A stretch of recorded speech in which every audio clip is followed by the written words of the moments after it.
All right, welcome to episode 9 of Gage Your Health. Today we have a special guest on, Julian. How you doing today, buddy? What's up? How you guys doing? I'm happy to be here. Thank you. I'm happy to have you on finally. Actually, we've been talking about this probably since the show started to have you on. I think, after your first episode. Yeah, pretty much. So me and Julian, we met back in college, back when we were both kind of going through some rougher shit in our life. We were both going through some substance abuse issues and stuff like that.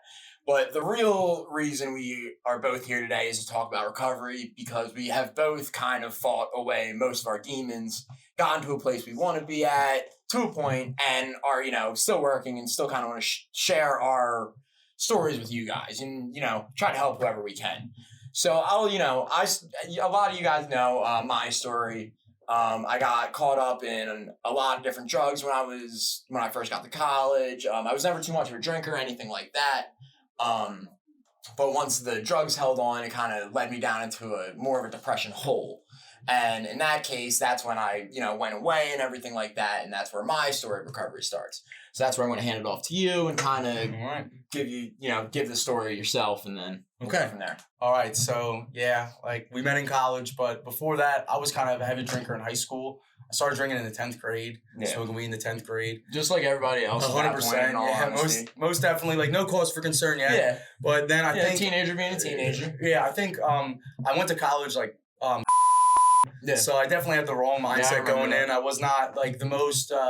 scholarly student, I guess, if that's a word. Yeah, but you made it work. You did go to school for a little bit. I did. Yeah, I stayed in. I never dropped out. But I did leave. I didn't get my degree. But no, so when I got to college, I just started drinking every day. And I mean, you guys, people saw it. It was kind of it was almost known by everyone else but myself, is that I would get wild and didn't know what would happen. And it's not like you were a bad person ever. It was but once you started drinking and something didn't go your way, it was over with. It was over with. It was you were a completely different human being. You stopped being Julian, you started being this different person that, we didn't 100% want to hang out with all the time and shit like that. Yeah, no, most definitely. And we both know that led to a lot of issues between us and our friend group that we had at the time. Oh, yeah, no, it was definitely a traumatic point, for everybody involved in the situation. Yeah, and I've been there too myself, 110%. I lost a lot of people when I went through all my shit. I was off the face of the earth for a good minute. I don't think we didn't talk for a while. Oh, no, I didn't talk to a lot of people from college up until for probably 6 or 7 months after the incident happened, because, I just didn't want to face what happened, really. That was my entire point. I didn't want to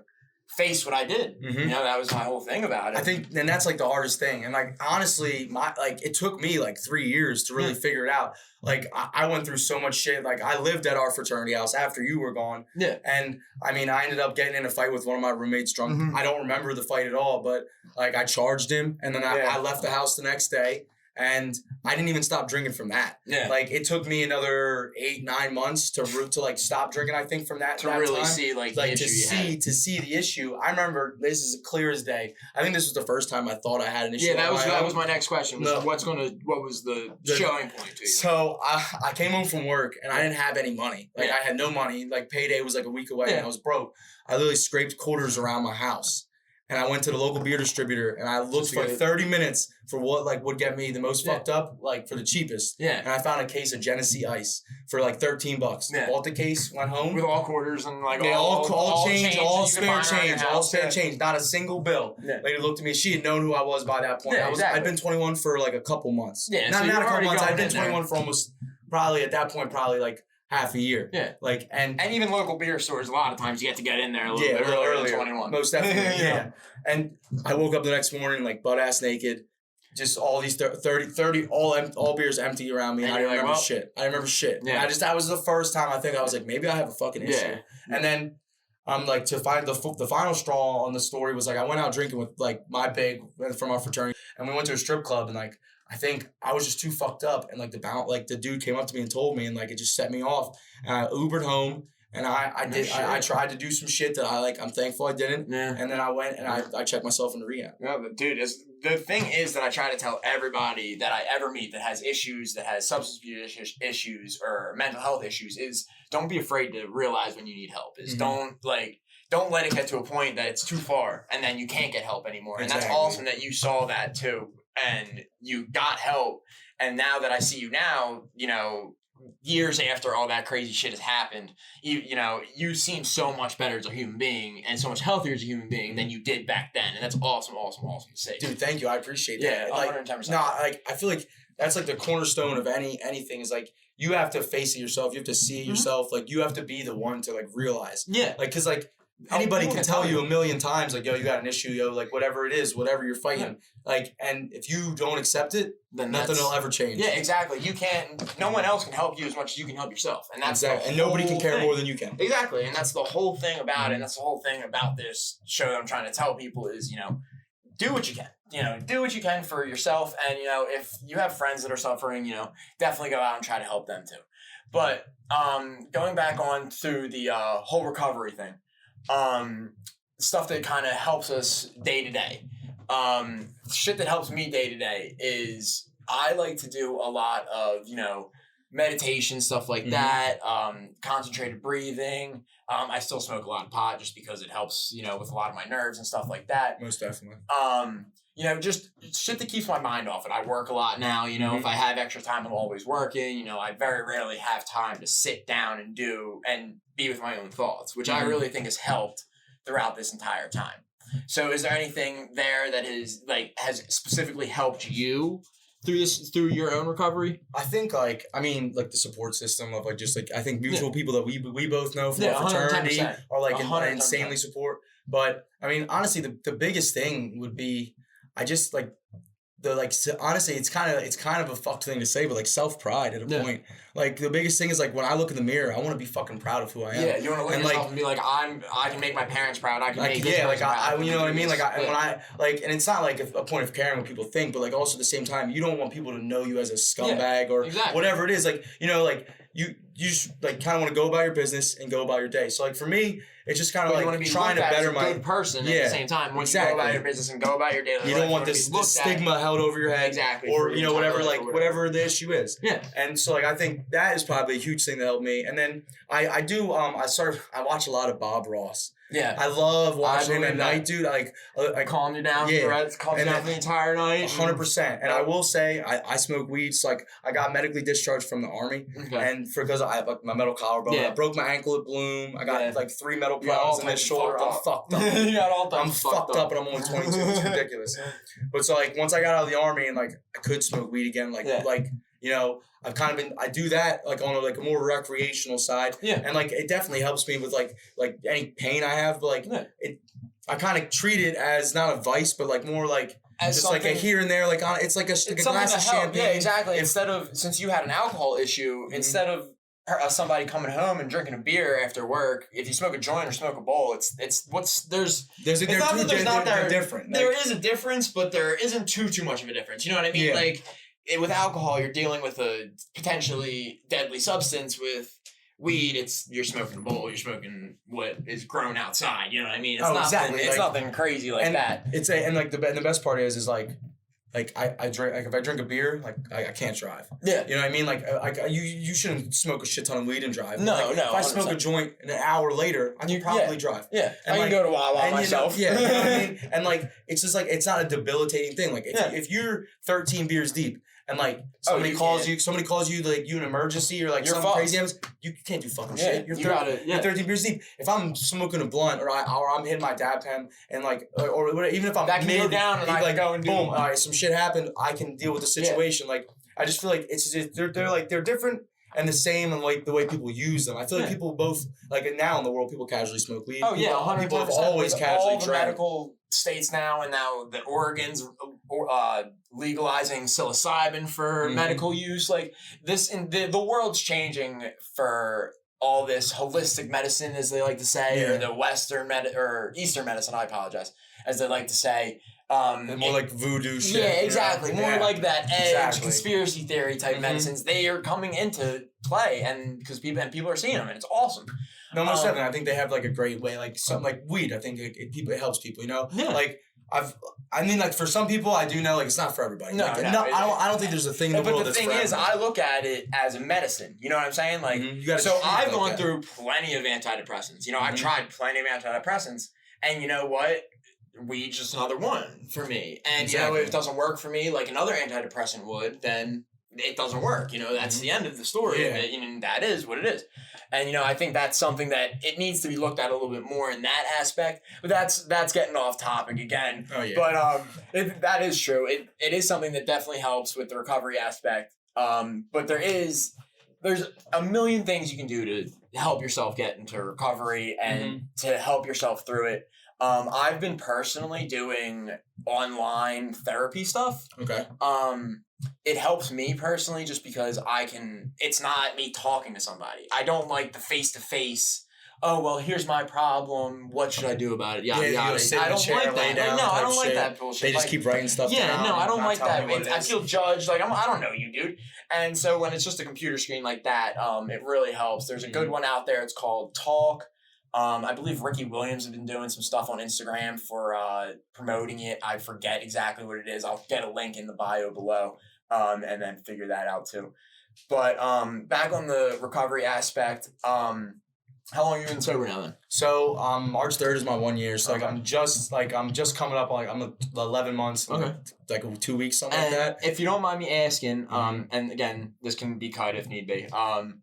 Had relapses, any issues with that? Okay. So not that there's no issues with that. Yeah, like, obviously your urges. I haven't relapsed, which is thankful. I don't think I ever will, honestly. Okay.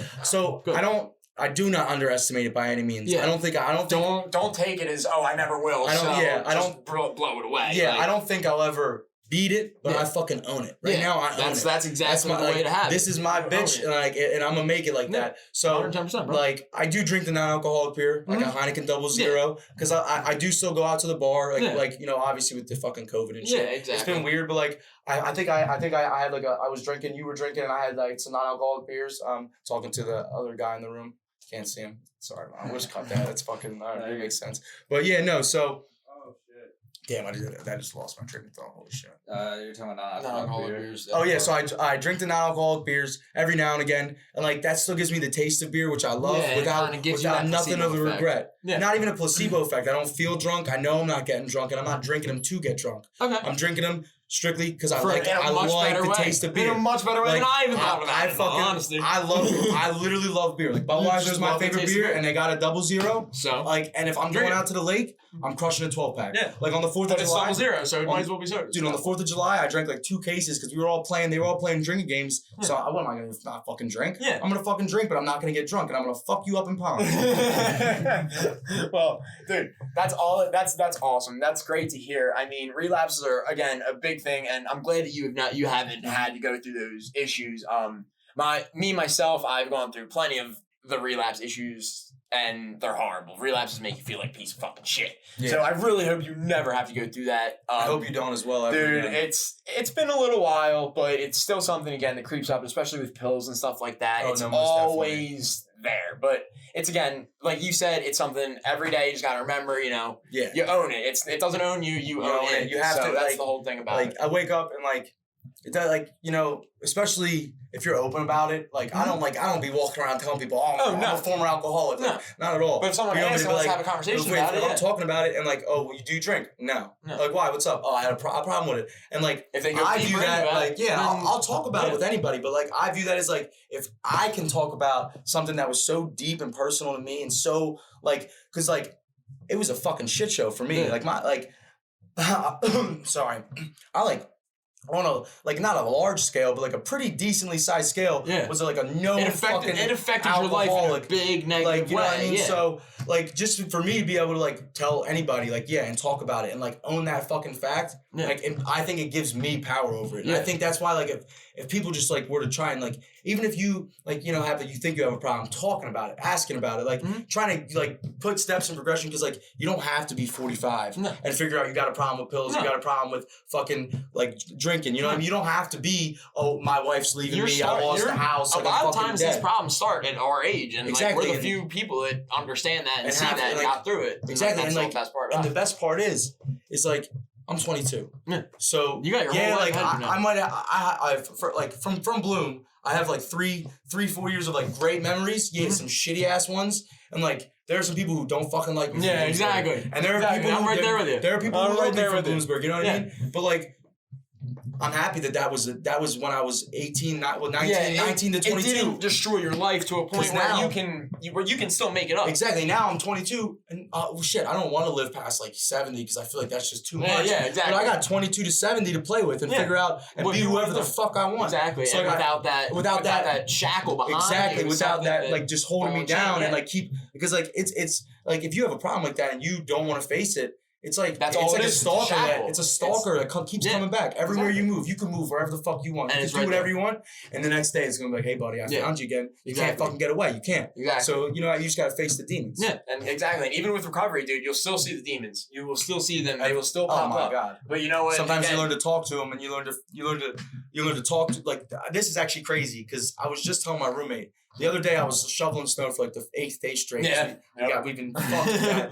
And I literally I texted him and I was like, dude, I straight up wanted to drink right now. Like I was literally about to drop my shovel and go buy a drink. Yeah. And I was like, but I told him he was like, why? And I was like, I didn't let the thought stay around long enough. So in my head, I literally I thought that, and then the other side of my brain was like, the fuck are you talking about? Kicked it right out. Yep. Kicked it out. Like so I've learned they don't go away. No. It's there. It's always there. And if you want to do it, it's gonna be there. You know what I mean? And you just have to be a stronger human being, and you gotta be better, and you gotta again look like you said earlier, look yourself in the mirror and say, I want to be better than that. I want to be a better person than that. Exactly. I want to be proud of myself and other people can be proud of as 100%, well. And that's a big thing for me. That was always a big thing for me is my family's always been number one. So I want them to be proud of me and turn into somebody I can be proud of. And that's just, how I've always viewed it. But I thought we've had a great episode right here, Julian. I would definitely love to have you on again and we can kind of delve on a little bit deeper about some other topics. About like some certain things about drug use and stuff like that, about how to get out of that and everything like that. So I think this was awesome. First off, sorry guys, I haven't had an episode out in a while. I've been going through my own shit recently. And like Julian said, the snow's been fucking us up. So we will be going back to pretty regular programming. I'm pretty sure I can get another one out this next week and everything will go back to normal. But other than that, follow, subscribe on YouTube. Follow the Spotify, everything like that. Follow Real Drunk Gamblers, everything on their page too. All right? All right, brother. All right, have a good one.